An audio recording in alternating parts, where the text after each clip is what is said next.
tudo bom? Eu sou o professor Cláudio. Hoje eu vim conversar com vocês sobre uma questão de segunda fase.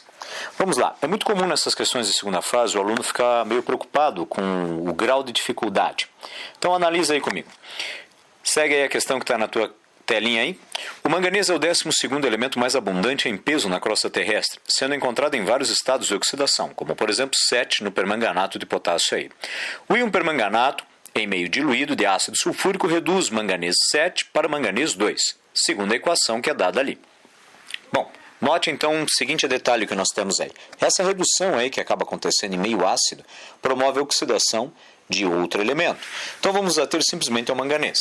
E agora ele ainda fala, além desta equação muito conhecida, sabe-se que se uma pequena quantidade de cristais de permanganato for adicionada ao ácido sulfúrico concentrado, forma-se uma solução verde contendo íons MnO3+.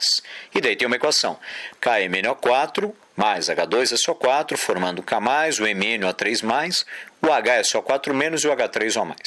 Caso quantidades maiores de permanganato sejam adicionadas, pode-se formar o Mn2O7, que é o anidrido permangânico. Lembrando lá que anidrido é retirada de água, tá certo? Esse é um óxido ácido, Mn2O7, e é proveniente da desidratação do ácido permangânico. Tá ok? Agora olha lá, sabe-se que o ácido sulfúrico é um poderoso agente desidratante. Propõe uma reação que explique a formação de o MnO2O7 a partir da reação de KMnO4 com ácido sulfúrico concentrado. Vamos lá então, pessoal. A ideia é a seguinte. Inicialmente eu preciso que você entenda o que é o poder desidratante do ácido sulfúrico. Para isso, eu fiz uma aula prática aqui para vocês. Então dá uma olhadinha aí rapidinho no que nós temos nessa aula prática. Observe lá. Eu tenho aqui ácido sulfúrico, acompanhando comigo, e açúcar. O açúcar é formado basicamente de carbono, hidrogênio e oxigênio, e é reduzido a um carboidrato. Significa dizer que se eu tirar a água, já que é um carboidrato, vai me sobrar apenas carbono. Eu estou adicionando aqui no vidro de relógio uma certa quantidade de açúcar, tá? Sacarose lá, e a partir disso daí vou adicionar ácido sulfúrico. Então eu coloquei uma quantidade significativa para que a gente possa observar, e a partir dela vou adicionar agora então o ácido sulfúrico sobre ela. Então eu vou passar o ácido sulfúrico agora para um becker. E aí, então, vou adicionar o conteúdo do becker agora sobre o açúcar. Então, observe aí, transferindo o ácido sulfúrico e vamos adicionar agora sobre o açúcar. Quero que você se atenha principalmente à cor. Repara bem no teu vídeo. Comecei a adicionar o ácido sulfúrico sobre o açúcar. Note que, inicialmente, o açúcar começa a trocar de coloração. Tá certo? Isso é muito característico aí. Essa desidratação vai tender a deixar somente o carbono. Então, cada vez mais escuro, até que eu chegue a uma cor negra característica do carbono. Começa o processo de desidratação, o ácido sulfúrico começa a atuar, retirando toda a água presente no açúcar e deixando somente o carbono. Então, observe, fique atento a essa questão da mudança de coloração. O interessante dessa reação é que ela demora um pouquinho para acontecer e, de repente, quando ocorre, ela se torna muito rápida. Começou a notar a diferença de coloração? Então, lá vai. Em muito pouco tempo começa a liberação de vapor de água visível aí, devido a uma reação exotérmica que nós temos. Tá certo?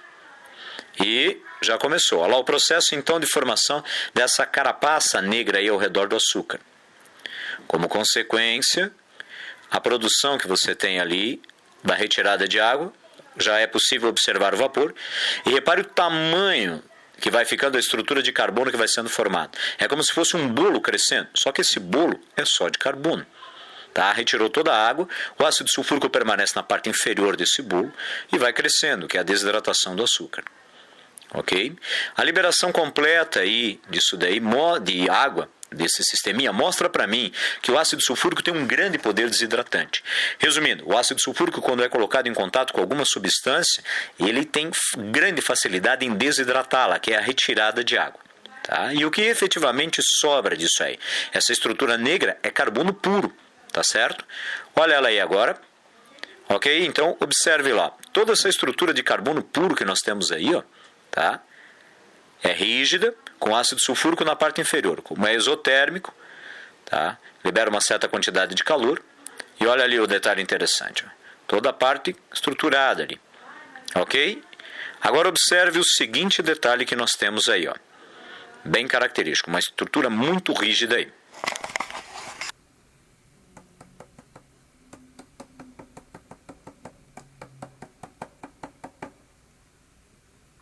completamente rígido.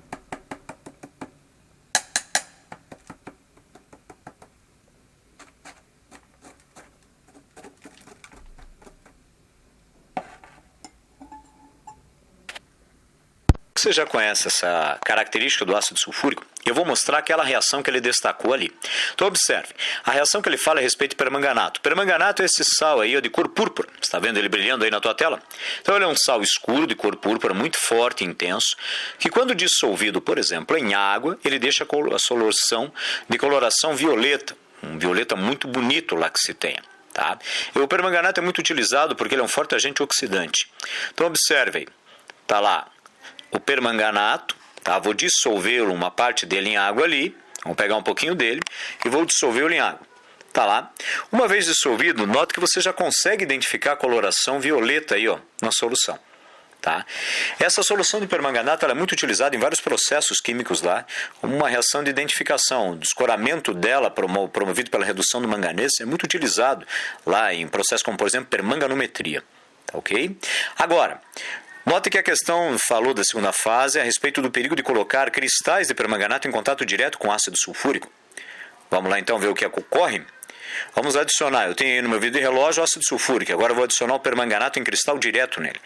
A coloração vai ficando um pouco esverdeada e não mais com aquela coloração que nós temos ali, que era aquele violeta. Agora eu vou encostar um pedaço de papel. O Mn2O7 é um material muito perigoso e entra em combustão muito fácil, como por exemplo com celulose.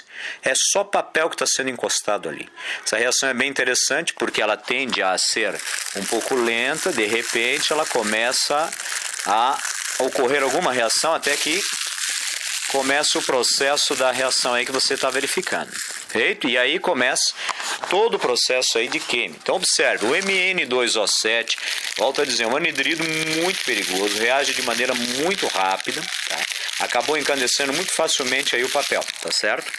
E anotando aí a queima aí direto do papel aí que ficou.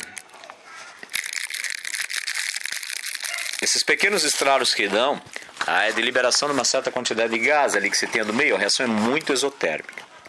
E agora, olha só o que restou ali de toda a estrutura que eu havia adicionado. Porém, vamos ver uma outra reação direta. Ó, vou pegar aqui um permanganato e colocar em contato com o ácido sulfúrico mais uma vez. Ele vai liberar o ácido permangânico, que vai sofrer uma desidratação. Agora para te mostrar, ó, eu vou colocar álcool. Estou molhando aqui o cotonete aqui com álcool. E olha lá, basta o contato direto, molhar material muito reativo, começa o processo aí de chama instantaneamente. Certo isso? Bom, agora vamos entender por que isso aqui acontece. Então vamos dar uma olhada aqui no seguinte. Olha ali a primeira reação que nós temos ali, ó. O íon permanganato ali presente no permanganato de potássio, que é o que está destacado ali, ó, tá? Ele vai reagir com H2SO4 nessa primeira equação, formando ácido permangânico. E o hidrogênio sulfato de potássio, que é o KHSO4. Agora, como o ácido sulfúrico tem um grande poder desidratante, ele está em maior concentração, observe, o ácido permangânico, duas vezes HMNO4, é retirado então uma água. Subtraia dali, você tem 2 hidrogênios, 2 manganês e 8 oxigênios. Subtraia 2 hidrogênios e 1 oxigênio que é retirada da água. Vai me sobrar 2 manganês e 7 oxigênio, que é o Mn2O7. Feito? Como consequência, você acaba tendo a formação ali, tá, desse Mn2O7, um material muito reativo, tremendamente perigoso, tá, esse anidrido aí, que tem a capacidade de reagir ali, você viu, com papel, tem a capacidade de reagir com álcool, algo realmente que merece um certo cuidado na hora de fazer essa reação. Lembre-se que essa reação foi feita dentro de uma capela, que é um local específico dentro de um laboratório, com todo o aparato de segurança. Jamais faria uma reação dessa em outro local onde eu pudesse pôr em risco eu ou qualquer outro que estivesse próximo a mim. E o que cabe a você também não fazer tal reação.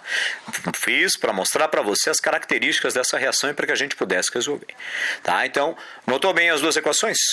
Resolvido então o problema. Observe, uma vez visto o processo ali fisicamente ocorrendo, quimicamente ocorrendo na tua frente, é muito mais compreensível a ideia que nós tentamos para te passar. Beleza, turma? E aí, gostou? Isso e muito mais no curso online ou presencial lá do Imersão, tá? Lembra disso? Começa lá no dia 23 de agosto, tanto online quanto presencial. Tchau, tchau para vocês, pessoal.